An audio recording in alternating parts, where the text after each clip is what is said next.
안녕하세요. 네, 이재숙입니다. 그동안 자기주도 학습에 대해서 이야기를 나눴어요. 자기주도 학습이 4단계로 제가 설명을 드렸는데 처음에 예습, 수업, 복습, 그 다음에 시험 이렇게 4단계로 말씀을 드렸죠. 세상에는 공부 방법이 너무 많아요. 그리고 아이들은 어때요? 다 달라요. 그래서 이 공부 방법이 꼭 이 아이에게 맞는 정답이라고 할 수는 없지만 제가 많이 가르치고 또 아이들을 이렇게 키워본 결과에 의하면 가장 보편적이고 가장 기본적인 방법인 것 같습니다. 그래서 한번 꼭 실천을 하셔가지고 아이들이 학원이라던가 너무 많은 이런 데를 다니면서 시간을 낭비하지 않고 주도적으로 공부를 하는 습관을 들여서 시간을 많이 확보하고 또 자기 성취감도 높이는 이런 하루하루를 만들었으면 좋겠어요.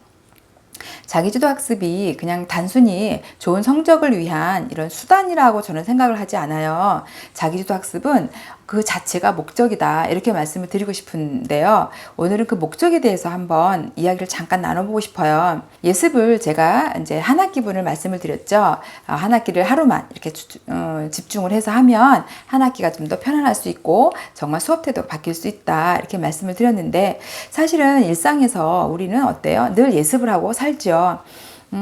내일 내가 무엇을 할 것인가 생각을 해보고 10년 뒤에는 무엇을 하고 싶다라는 생각을 한번 해보죠. 그러면서 내가 할 수 있는 게 무엇이고 또 내가 할 수 없는 게 무엇이고 이거에 대해서 도움을 받을 수 있는 곳이 어딘지에 대해서 이렇게 궁리를 해요. 이것이 곧 저는 삶에 대한 예습이라고 생각을 하고 내일에 대한 예습이라고 생각을 해요. 물론 닥치는 대로 사는 것도 괜찮아요. 막 닥쳐오고 파도처럼 밀려오면 그때그때 해결하고 이렇게 사는 것도 재미는 있겠어요. 그죠? 그런데 예습을 하면 어때요? 조금 더 평안하고 급박한 일을 조금 덜 이렇게 겪게 되는 게 아닌가 이런 생각이 들어요. 그래서 저는 예습이 단순히 공부를 내일 수업을 잘하기 위한 이런 수단이 아니라 이것이 자체가 예습하는 것 자체 여기서 얻어지는 마음 자세 그다음에 어떤 생각의 패러다임 이런 것이 곧 목적일 수 있다 이렇게 말씀을 드리고 싶어요. 두 번째는 수업이죠. 수업은 제가 4가지를 말씀을 드렸어요. 하나는 바른 자세를 가져야 된다. 많은 편한 자세가 있지만 편하다고 해서 그것이 바른 자세는 아니다. 가장 바른 자세를 취하고 공부를 할 때 선생님과 1대1로 수업하는 그런 마음 자세를 해라. 그러면 아이 컨택, 눈을 계속 주고받고 그 다음에 내가 알고 있다는 것과 끄덕끄덕하고 모르고 있다는 것을 갸우뚱하면서 의사표시를 해라. 이런 말씀을 드렸고 또 모르는 것에 대해서는 질문을 해서 알아내도록 알 수 있도록 훈련을 좀 하자 이런 얘기를 했고요. 그 다음에 마지막에 메모를 해서 나의 기억의 그 조각들을 쉽게 떠올릴 수 있도록 이렇게 표시를 하자 이랬는데 저는 수업이라는 것이 삶에 있어서 히어 앤 나우 같아요. 지금 내가 해야 될 일에 집중하는 것. 수업에 뭐 밑에 뭘 새우깡 먹기도 하고 만화책 보기도 하고 뭐 이런 거 많잖아요. 요즘 휴대폰도 보고 많이 이러겠지만 어쨌든 수업 중에는 히어 앤 나우. 내가 여기 있을 때 정확하게 수업을 들었을 때 가장 효과적이다. 그리고 항상 바른 자세는 있다. 편한 자세도 있지만 바른 자세가 있다. 삶에 있어서는 바른 것이 있다. 그것이 무엇인지는 사람마다 다를 수 있어요. 문화마다 다를 수 있고 개인이 처한 상황마다 다를 수 있겠지만 어쨌든 우리는 바른 무엇인가가 있다. 그리고 그거를 추구하고 그리고 그 자리로 here and now 열심히 지금을 살아야 되지 않는가라는 생각을 합니다. 저는 그것이 자기주도 학습에서 수업 단계에서 주는 아이에게 삶의 수업이 아이의 삶에 주는 단계라고 의미라고 생각을 해요. 그래서 수업이 아이에게 주는 삶의 의미다 이렇게 생각을 하고 아이가 그 수업을 그냥 공부만이 아니라 그거를 연습하고 그것을 체화하고 그리고 그 자체를 즐기는 이런 가르침을 배우는 그런 단계라 이렇게 생각을 하는데요. 아이들에게 수업 중에 어떻게 해 하는 것도 중요하지만 이런 멘트를 중간중간 섞어서 아이가 단순히 공부만 하라는 얘기가 아니구나. 나를 공부 잘해서 뭘 어떻게 하라는 이런 의미만은 아니구나 라는 거를 아이가 인식을 했으면 좋겠습니다. 세 번째는 복습이죠. 복습은 돌아보는 거예요. 그리고 그것을 나의 것으로 만드는 거죠. 우리는 모든 것을 이렇게 배우고 그리고 그것을 나의 것으로 나름대로 각색을 해서 사용을 해요. 보통 복습을 제가 이 복습 단계에서 제일 중요하게 여기는 건 뭐냐면 완전하게 아는 거예요. 100% 완전히 아는 거. 그래서 그걸 확인하는 방법은 하얀 종이를 놓고 내가 공부한 걸 그대로 써보는 거죠. 네, 확인하는 거예요. 그래서 빠진 게 있는지 잘못 알고 있는 건지를 다시 비교를 해서 수정할 건 수정하고 더 알아야 될 건 더 알게 하는 거죠. 살면서도 마찬가지인 것 같아요. 하루를 마무리하고 잠들 때 하루를 복습해 보는 거 참 좋은 것 같습니다. 보통 일기를 많이 쓰라고 하는데 일기 쓰는 목적이 그런 거죠. 돌아보고 후회는 하지 않지만 반성할 수 있도록, 그래서 좀 더 나은 내일을 기약할 수 있는 그런 방법을 배우는 거죠. 그래서 복습은 삶에서 가장 중요한 부분인 것 같아요. 성장할 때 사실은 이 배우는 단계보다도 복습해서 내 것으로 아는 그 단계이다라고 저는 생각을 하는데요.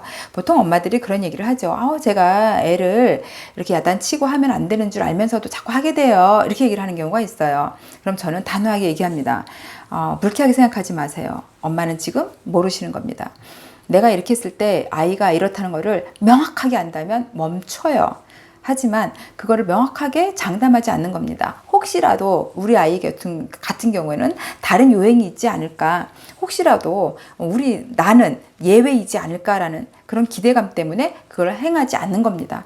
뻔히 알면 여기가 절벽이다, 낭떠러지다, 그러면 한 발만 디디면 떨어진다 할 땐 절대로 내딛지 않습니다.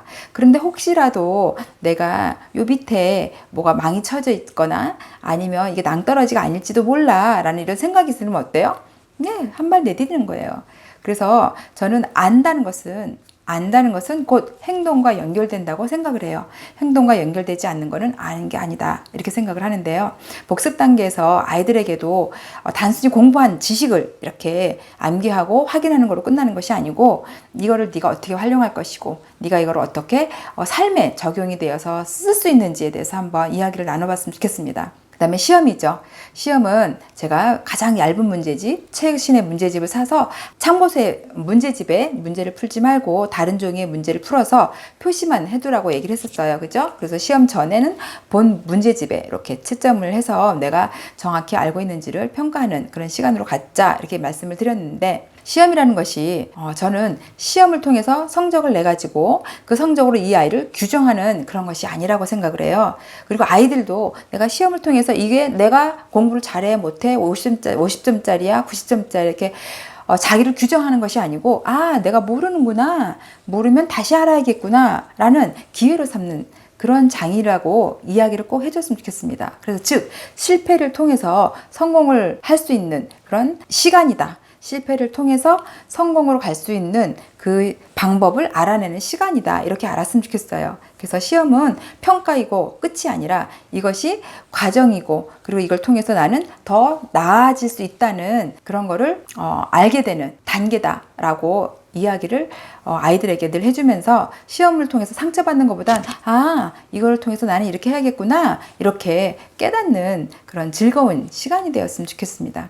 그래서 자기주도 학습이 그냥 학습을 위한 수단이 아니고 매 단계마다 그 자체가 목적이고 그 자체가 결론인 이런 의미를 한번 생각을 해보면서 내 삶은 주도적으로 살고 있는가, 그래서 내 삶이 과연 내가 내 의지대로 돌아보고 계획하고 here and now 해가면서 복습하고 또 반성하고 이러면서 나아가고 있는지, 그리고 내가 알고 있는 게 정말 아는 건지 아니면 알고 있다고 착각하고 있는 건지에 대해서도 한번 심도 있게 생각을 했으면 좋겠습니다. 그래서 자기주도 학습은 단순히 학습법이 아니고 삶의 태도를 배우는 것이다. 그래서 저는 자기주도 학습은 곧 삶의 태도다 라고 얘기를 하고 싶어요. 그래서 많은 어머니들도 늦었지만 지금이라도 내가 인생을 예습하고 here and now 지금 열심히 살고 있는지, 그리고 정리하면서 복습하고 내 것으로 만들면서 살고 있는지, 그리고 그때마다 또 시험이 다가오죠. 내가 아이와의 관계를 배웠을 때 아이와의 다툼이, 아이와의 불화가 아이에게 어떤 영향을 미치는지에 대해서 내가 만약에 공부를 했다면 그날은 그런 기회가 생겨요. 조만간에 아이와의 다툼이 일어나는 상황이 생깁니다. 그럴 때 과연 나는 배우는 대로 실천을 하고 있는지를 한번 보는 거예요. 우리는 일상에서도 늘 이렇게 쪽지 시험을 보고 있어요. 늘 쪽지 시험을 보고 있죠. 화내고 있는지, 내가 부지런하게 마음먹은 거를 실천하고 있는지, 어떤 내가 계획했던 거를 한번 오늘은 계속 유지를 하고 있는지 등등 모든 면에서 늘 쪽지 시험을 보고 있어요. 그 쪽지 시험을 제대로 보고 있는지, 그리고 그 쪽지 시험을 잘 통과하고 있는지, 쪽지 시험이 통과를 못하면 어때요? 예, 더 큰 중간고사가 와요. 더 힘들죠. 중간고사 못하면 예, 졸업시험이 와요. 너무 힘든 시험입니다. 그래서 쪽시험 시험을 그때그때 잘 넘기면 삶이 다채롭고 재밌고, 고요한 호수도 재밌기는 하겠지만 찰랑찰랑 시냇물, 파도 치는 바다도 재밌잖아요. 네, 그런 식으로 인생을 재밌게 살 수 있을 것 같습니다. 그래서 오늘은 자기주도 학습의 이 단계가 주는 삶의 의미, 그리고 단계가 주는 목적, 이거에 대해서 수다를 한번 해봤어요. 공부, 성적만이 아니고 내 아이의 삶에서 정말 중요한 삶의 태도를 배우고 삶의 태도에 대해서 일러주는 좋은 시간일 수 있다. 그래서 요거를 자제분들과 이야기를 나누면서 한번 좋은 시간 가져보셨으면 좋겠어요. 어떠세요? 네, 오늘 여기까지 하겠습니다. 수고하셨어요.